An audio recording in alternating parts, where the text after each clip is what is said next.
En defensa de Jesús, investigando los ataques sobre la identidad de Cristo. Dedico esta obra a Frank Kate, que está con el Jesús verdadero.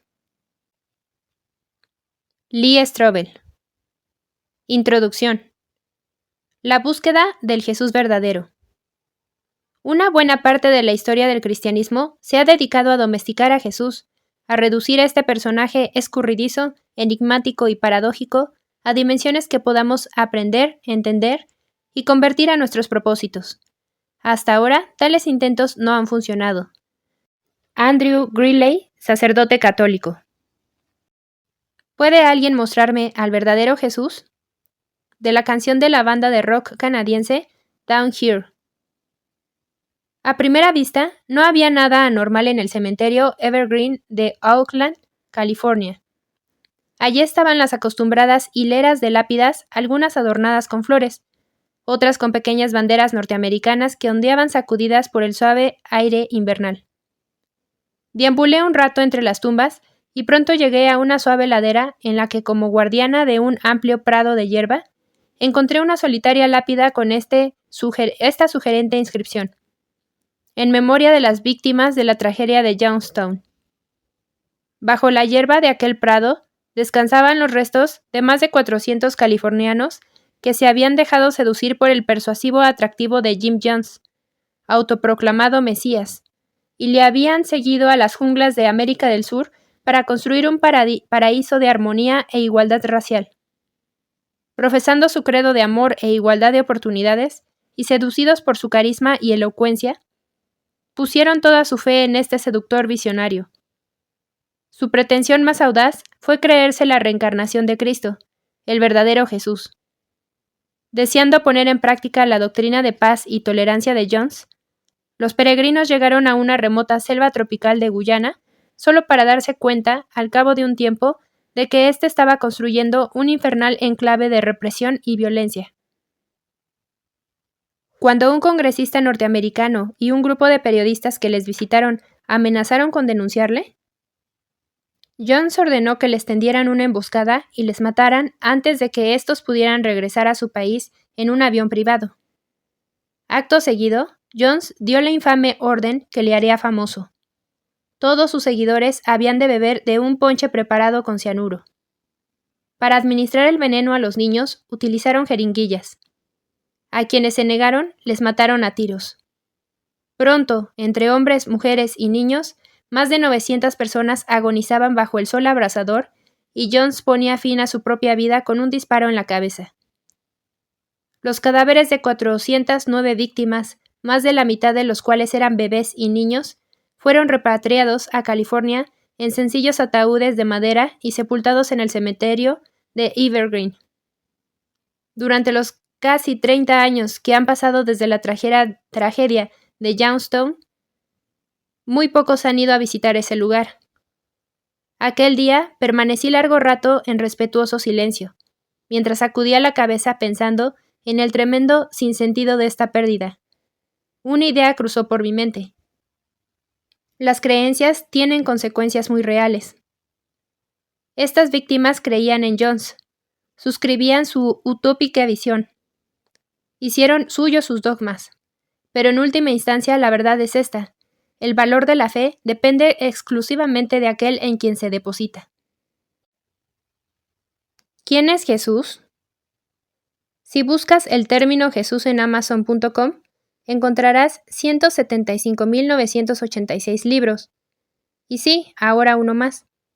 Si lo buscas en Google tendrás, en un abrir y cerrar de ojos, un poco menos de 1,000 millones de referencias. Si preguntas a la gente respecto a su idea del verdadero Jesús, como hicieron John Meekham y Sally King en la página web del Newsweek acerca de la fe, poco antes de la pasada Navidad de 2006, te verás muy pronto sepultado por una avalancha de disparatadas opiniones, como demuestran estos asombrosos extractos. No conocemos muchos hechos históricos respecto a Jesús. Sin embargo, según parece, fue un rabino que dio ejemplo de compasión. Desde entonces ha sido explotado por los cristianos, especialmente por los estadounidenses. Jesús es real, en el sentido de que existe para aquellos que así lo desean. Según los criterios de nuestros días, Jesús fue un liberal. Jesús fue uno de los miles de judíos asesinados por los romanos por disentir con el imperio. Jesús es mi poder supremo personal, me ayuda a permanecer sobrio día tras día. Jesús era todo ser humano. Habrían podido llamarle perfectamente Morris. Qué lástima que en esta ocasión se manifestara en forma masculina. Le deseo más suerte la próxima vez. Creo que Jesús es el Hijo de Dios. Yo soy un hijo de Dios. Incluso los cristianos más estrictos consideran que Jesús era el Hijo de Dios únicamente de manera simbólica. Jesús fue un iluminado. Jesús es el Hijo de Dios que nació, murió y resucitó de entre los muertos para salvarnos de nuestros pecados.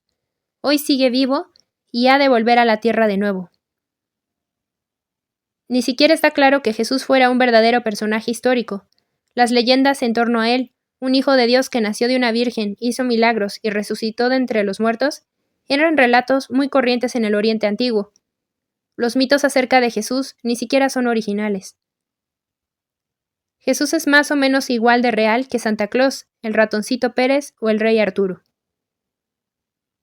Jesús fue un hombre a quien clavaron en un madero por decir lo bonito que sería que cambiáramos y fuéramos buenos con la gente. De modo que, ¿quién fue Jesús? Una persona especialmente íntegra muy parecida a Teresa de Calcuta, no menos que ella, pero tampoco más. Jesús fue un predicador apocalíptico que pensaba que Dios intervendría y salvaría a Israel de la opresión romana y a él de la muerte.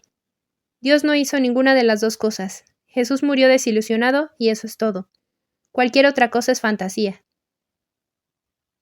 Sinceramente no me importa. Saber quién fue o qué fue, es o no es, no me afecta. No hay separación o distinción entre donde Dios deja de ser y nosotros comenzamos. Somos todos uno, todos divinos, igual que Jesús. Jesús fue un hombre más digno de compasión que de injurias o adoración. Padecía lo que los psicólogos contemporáneos conocen ahora como delirios de grandeza, trastorno bipolar y probablemente esquizofrenia aguda. Para gente adulta, Jesús es un cuento de hadas.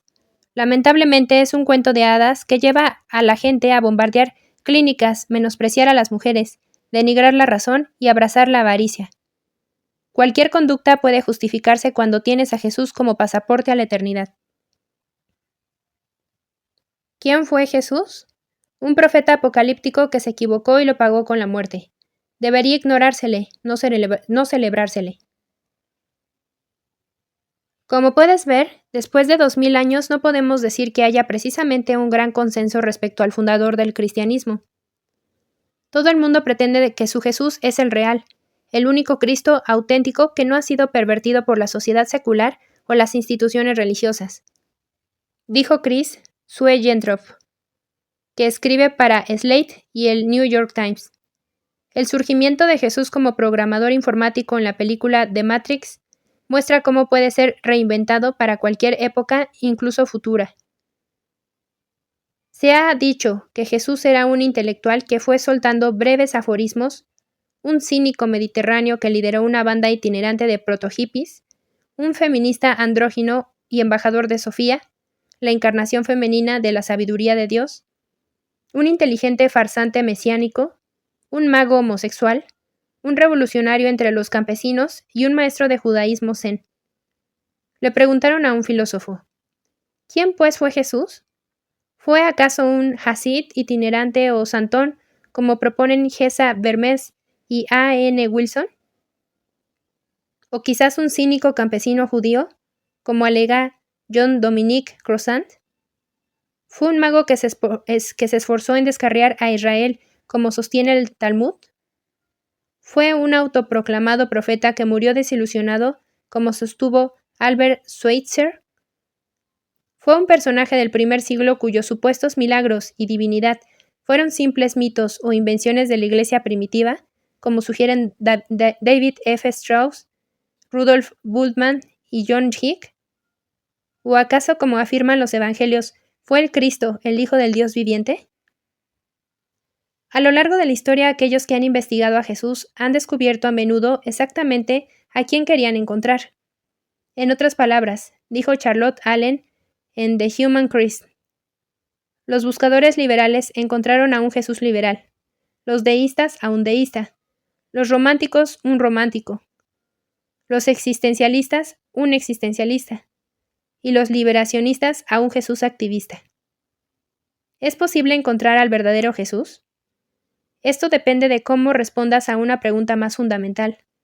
¿Estarías dispuesto a poner a un lado tus preconcepciones y dejar que los datos te lleven a donde sea? ¿Y yo? ¿Estoy dispuesto a hacer lo mismo? Personalmente, tuve que hacerme esta pregunta cuando, siendo ateo, me decidí a investigar la identidad de Jesús.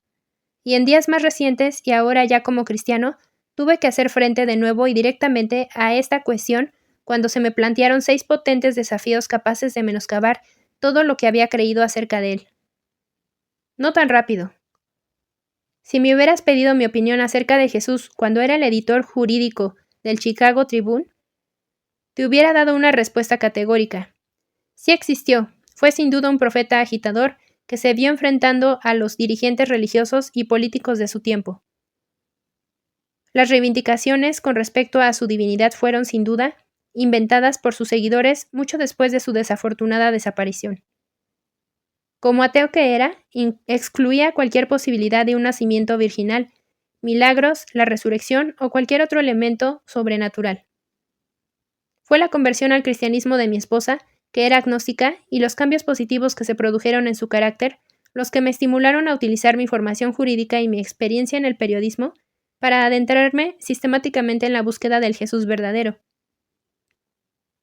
Después de casi 2 años de estudiar historia antigua y arqueología, encontré las pruebas que me llevaron al inesperado veredicto de que Jesús es el unigénito Hijo de Dios, que demostró su divinidad levantándose de entre los muertos.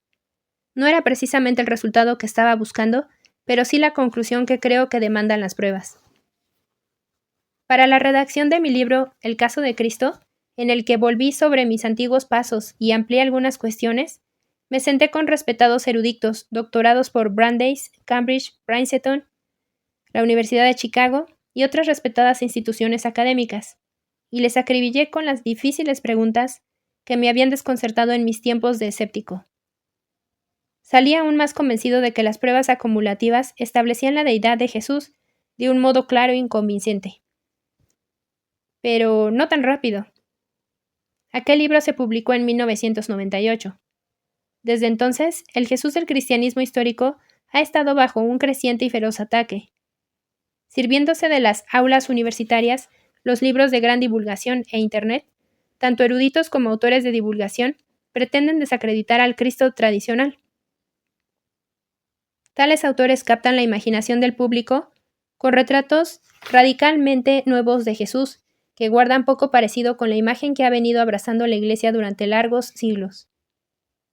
En el año 2003, El Código Da Vinci, la novela increíblemente exitosa de Dan Brown, llevó esta controversia a un punto álgido, poniendo ante el gran público sus sorprendentes imputaciones respecto a la historia de la Iglesia y la identidad de Jesús en una embriagadora mezcolanza de hecho y ficción. Sin embargo, el asunto es mucho más profundo. Para muchos, su primer contacto con un Jesús distinto vino acompañado de una gran cobertura informativa para el Seminario de Jesús. Un grupo de profesores muy escépticos que cautivaron la atención de los medios de comunicación en la década de 1990, con la utilización de cuentas de colores para votar lo que Jesús dijo realmente. La conclusión de este grupo es que, de cada 5 declaraciones que los evangelios atribuyen a Jesús, menos de una sería un dicho auténticamente suyo. Por ejemplo, por lo que respecta al Padre Nuestro, el seminario solo tiene confianza en las 2 primeras palabras Padre Nuestro. Sucedió algo parecido cuando se trató de determinar las auténticas obras de Jesús. Lo que hizo que el seminario de Jesús fuera único es que, en lugar de utilizar los canales académicos habituales, llevó con entusiasmo sus conclusiones directamente al público. De repente, estos eruditos han comenzado a preocuparse. Se diría que con celo casi evangelizador, en moldear a la opinión pública acerca de Jesús con sus investigaciones, dijo un experto en Nuevo Testamento. encontraron una audiencia bien dispuesta en muchos estadounidenses predispuestos a la idea de un nuevo Jesús. Con un público ávido de esta temática, las editoriales comenzaron a sacar montones de libros de gran tirada recalentando varias teorías revisionistas acerca del verdadero Cristo. Al mismo tiempo, por Internet, comenzaron a proliferar toda una serie de páginas web y blogs que ofrecían especulaciones poco convencionales acerca del Nazareno.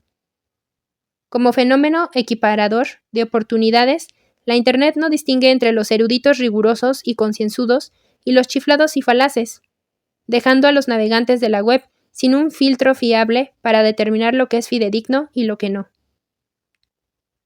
Entretanto, las aulas universitarias dominadas cada vez más por los miembros liberales de la facultad, que crecieron en la década de los 60, un periodo religiosamente sospechoso, se convirtieron en campo abonado para las creencias más vanguardistas acerca de Jesús y el cristianismo.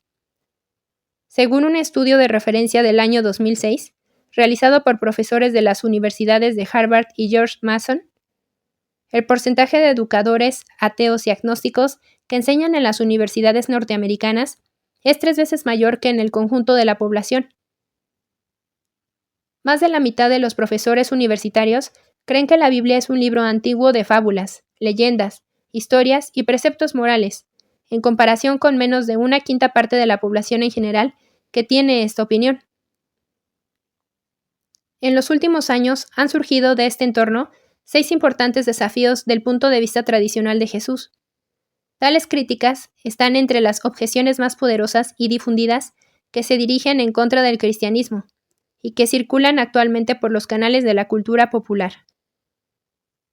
Estas cuestiones han dejado pensativos a muchos cristianos, sin saber qué responder, y han confundido en su búsqueda espiritual a incontables personas con respecto a la identidad de Jesús o a la posibilidad de llegar a conclusiones sólidas acerca de él. Puesto que en mi propio periplo hacia la fe tuve que trazar un camino elaborado con hechos investigados con mucho esfuerzo y lógica, me era ahora imposible pasar por alto estas acusaciones después de encontrármelas repetidamente durante los últimos años. Se trata de cuestiones demasiado importantes acerca de la identidad de Jesús. No tenía otra elección que concederles todo su peso y abrirme a la posibilidad de que tales críticas pudieran poner legítimamente en jaque la concepción tradicional de Cristo. Mi propia integridad intelectual demandaba respuestas.